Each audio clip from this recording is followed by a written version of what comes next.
Coach Smart will make an opening statement. We will then open the floor to questions. Coach? Yeah, I want to open with a lot of credit to Notre Dame and their staff and their team. They played exactly like we expected them to play.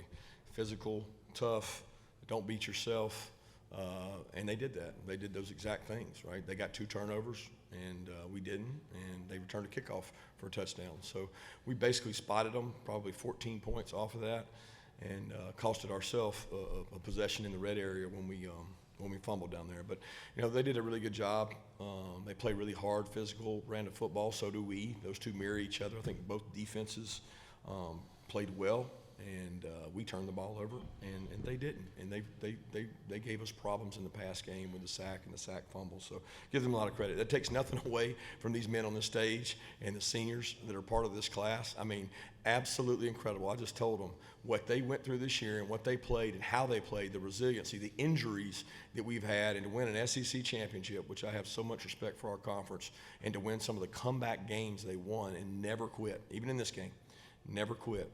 That's the attitude you got to have to get better as a football program. So we got a lot of guys moving on, a lot of guys hurt in that locker room because, we didn't get the outcome we wanted, but that's part of life. And I give Notre Dame credit for how they played and give our seniors and our leaders credit for what they've done for this program. Thanks, Coach. Please raise your hand if you have a question. Right here in the front row. Kirby, can you walk us through the final 33 seconds, the final minute of the first half, and going for it there, throwing the ball, and what happened? Yeah, typically when you're down, you need every possession you can have. And we made a decision that we were going to be aggressive and we were going to try to go 2-minute. That's what everything says you should do. You can't give up possessions when you're trailing. So we're down 6-3. We felt like we had a little quick game pass. Certainly not counting on getting beat that quick, that left tackle, and got a sack fumble, which gave them some momentum. But at the end of the day, we got a great red area defense. We should stop them, and we don't play passive here. So we play to be aggressive, and we're trying to go score. Right here on the left side, front row. If I could follow up on that question, how much did you take into account that the offense hadn't really been moving the ball, and obviously Gunner was, making his first start as you contemplating playing aggressively? No, I don't think so. I think we did move the ball. We turned it over. So we had more yards than they did at the time, and we had more passing yards than they did at the time. So I don't see it as just going the shell. We got an opportunity. We got timeouts. We got an opportunity to go score. We work 2-minute every week, and we stay aggressive with it. I mean, we got a really good pass pro team, and we didn't pick him up on that play. Made a great rush, and he got a sack fumble. But I don't question that call because I really agree with the decision to be aggressive and try to go score. We'll stay on the left side. Kirby, the opening second half kick return for a touchdown, what happened there, and how much do you feel like that influenced the way the rest of the game played out? Well, I don't think it affected us because we bounced right back. It spotted them an extra touchdown. It made it a harder comeback. But, we had an unblocked player that missed a tackle, and usually when that happens, you give the other team credit, but it's not a mistake or anything. We just missed a tackle. And when you don't play for a while, sometimes you miss tackles. We had leverage on the ball, and we had somebody that couldn't get him on the ground, and that's what football is. It's fundamentals and tackling. If we tackle him there, then we got a chance to stop him. But obviously, it played momentum, a huge momentum swing for them, but our guys didn't shy away. Right side, front row. Yeah, Coach, the 4th and 1 late in the football game, they run the punt team off. Was there a thought to call a timeout there? I know you guys are down. Yeah, didn't want to because they were going. That's what they wanted. They wanted us to burn a timeout there and try to do it, and then we subbed. So it's really unfortunate because I've been told by our head of officials in the SEC that you can't do that. You can't run 11 on 11 off. We did it in 2017 against Tennessee. We've carried that. We practiced that and repped that because teams try to do it, and we were told by officials you could not do that. And so we were trying to say you couldn't do it. We got our defense out there. We were fine. I mean, I would have gone for it if I was them. So I don't think they were planning on going for it. They were going to hard count us, and we prepare for that. We do it every week, and we jumped off sides, But we also were told you couldn't do that in our league. Go to the right side. Right here, Coach. Obviously, very defensive game. Notre Dame only had 90 yards passing. Have you ever kind of remember a game like this where the opposition had 90 yards passing and still somehow managed to get the win? Yeah, when you have 2 turnovers and a kickoff return for a touchdown, that's what that's what happens. I mean, I have been part of those games, been part of really good defenses, and they stop people, and we weren't able to get a lot going. And the turnovers are the difference in the game, guys. It's not an exact science. I mean, you should know when you turn it over twice and they return a kickoff for a touchdown, you're not going to have a lot of success. Okay, we'll stay on the right side.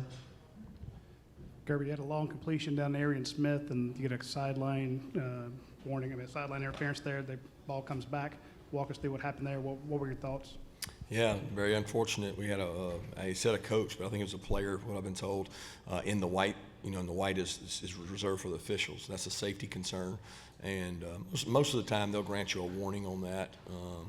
But it was not a situation where it cost us 15 yards. We still had 1st and 10 and didn't take advantage of it. But again, I call those things undisciplined, self-imposed wounds that you lose momentum on. So it's just something you can't have happen. Okay, we'll go to the left side. Kirby, we've discussed a couple of 4th down plays, special teams plays. I'm curious, how much do you think Notre Dame's success is built on the fact that they challenge sort of every play and are really willing to do lots of different things to sort of get the opponent off balance? I think everybody's good football team does that. I don't think that's a Notre Dame trait, I mean, every team we play in our league, they're going to try to create a competitive advantage. We knew they were really aggressive on special teams with what they do. They come after kicks.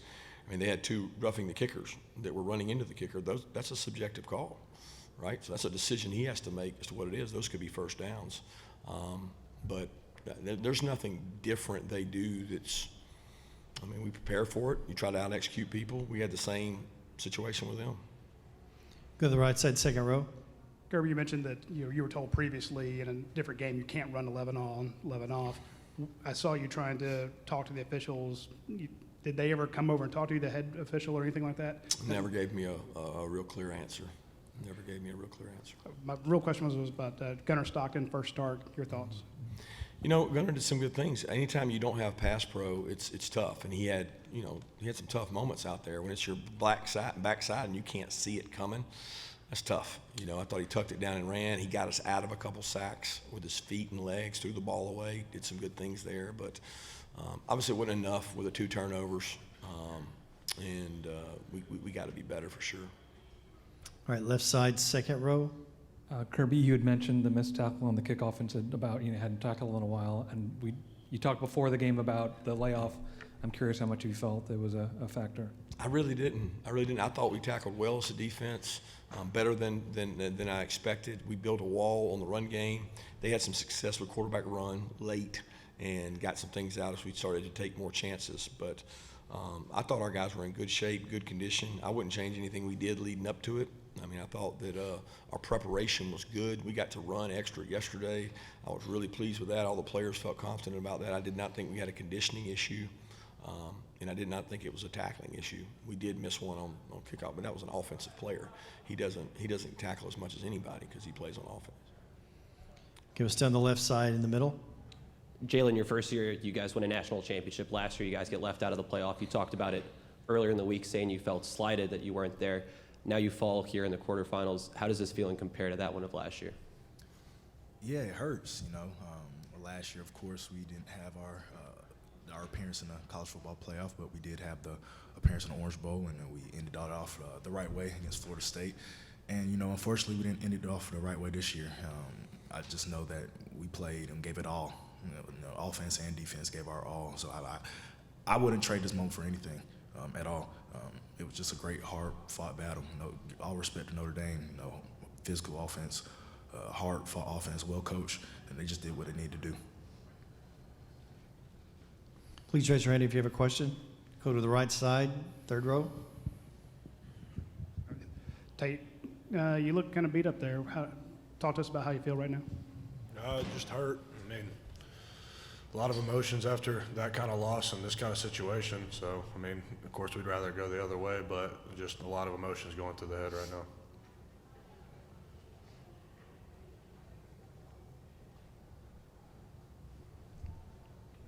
We'll go to the right side. Tate, just to follow up on that, how were you guys able to kind of play after what happened yesterday and kind of focus on ball? This team's got one goal, and it's all the same goal, and that was to win a national championship, and it started here. And just knowing that we have one goal altogether is how we ended up getting through that and showing up to play today. Go to the right side in the back. Apologies if this has been asked. It probably has. Any thoughts on all four teams that had byes losing in the first round? Do you think that played a factor at all? What played a factor? The fact that The fact that they had a game last week versus we had 3 weeks without playing football, or at least playing a game. I don't know. I mean, I look at the what Vegas says, and it went kind of with what Vegas said. You know what I mean? Like, at least in those 2 games, I guess ours was I don't know what it was. It was close, but you know, 2 of those teams were better than the other teams, to be honest with you. You know, and that is what it is. That's more about the seeding process and where it is. But I'm not here to complain about anything. You know, given the opportunity, Notre Dame lost probably their best defensive player. So I don't know how that's an advantage. We'll go to the right side. Coach Smart, this one's for you. Same thing, I apologize if this has been asked already, but given how hyper-scheduled football programs are at this level, you know, how did you approach the uncertainty yesterday of figuring out, you know, when you're going to play, how you deal with practice in that kind of 24-hour waiting period? Same as we do everything. We got a little group. We huddled up. We FaceTimed. We made a decision on what we would do. We brought the players down and met with them and said, this is the plan moving forward. We put it up there on the screen, and they said, let's go. Let's put the ball down and get ready to go play. That's what our guys do. We change a lot around our place. So when change happens, it does not, you know, affect people. What you can't measure is the families of the Notre Dame players and the Georgia players that are, you're concerned about your family because they're in New Orleans and you don't know where they are. And I don't think you can put a quantified measure of concern for both teams, their families. All of our players were on the phone checking on their family, and that's the biggest concern. And we have just a few minutes left. Please raise your hand if you have a question. Kirby, you've had a number of games this year where you haven't scored a lot of points. Any thoughts about your offensive identity, and what do you attribute that to? Well, I attribute to, number one, some really good defenses we played. I mean, that one was a really good defense. We have played some really good defenses. We've had a rotating a lineup with guys that have rolled in and out, and you know, we haven't created the same thing on defense we've done in the past. If you go to years past defense, we created more turnovers, better third downs to get the ball back. There's a lot of things we can do better to help our offense, but we certainly have to play better and do better. A lot of that has to do with health and the schedule we play and having some playmakers that can make some plays too. You talked about the uncertainty of yesterday and kind of the concern. I'm curious, was there any carryover to today? Once you all started playing, did it feel like a normal game? Oh, guys, I'm not desensitizing what happened, okay? That was a very traumatic event. But this team was focused and ready to go play. So I'm not going to sit here and talk about the tragedy affecting our team. Notre Dame played well. We didn't play great, but when we turned the ball over twice and have a kickoff return, that's what I attribute the loss to, not to the tragedy or what happened. And that's not any disrespect to the community of New Orleans or the people with the tragic losses. All right, we have time for one more question coming from the right side. Coach, I thought Smile Munden had a really good game. You know, he's a guy that's been with your program for 4 years, Georgia native. You know, in this era with the transfer portal, that's kind of a rare thing. How much of an impact has he had on your program? Yeah, he's an incredible kid. I mean, he had a really bad injury, guys, and then he had a really bad injury on top of his fixed injury. So, like, I got so much respect for him. He could have shut it down, not played this year. He sat out for 3 or 4 games to let it heal, and then he came back with and played so good down the stretch. And I'm so happy for him because he's got to go into the NFL process with a pretty significant injury that he's had, and he's played with good tape. So somebody's going to get a really good football player out of Smile. Thank you, Coach. Thank you, gentlemen. I got one thing I want to say about these 2 guys before we break. You know, I don't know who picked these guys to come, but they would have been the guys I picked, because when we do our captains, and rarely have I ever seen this where we did our captains, and 2 guys got more votes than anybody we've ever had, okay, a combination of an offensive player and a defensive player. Well, that's picked by the 130 players on the team, okay, so they picked these 2 guys at about a 95% rate, meaning out of the 130, 95 guys put these two guys in their combination. So what they did with this team in the toughest year of at least my tenure, easily the toughest year, they dominated the room, they controlled the room, they led the room through hard games and situations. There were some hard games and situations. I'll never forget this guy against Georgia Tech chasing everybody down, telling them to stay in the game. Hope's still alive.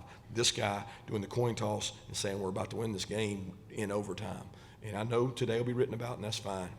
But these two guys right here are as special as they come. Thank you, guys. Appreciate you, Coach. Thanks, Coach.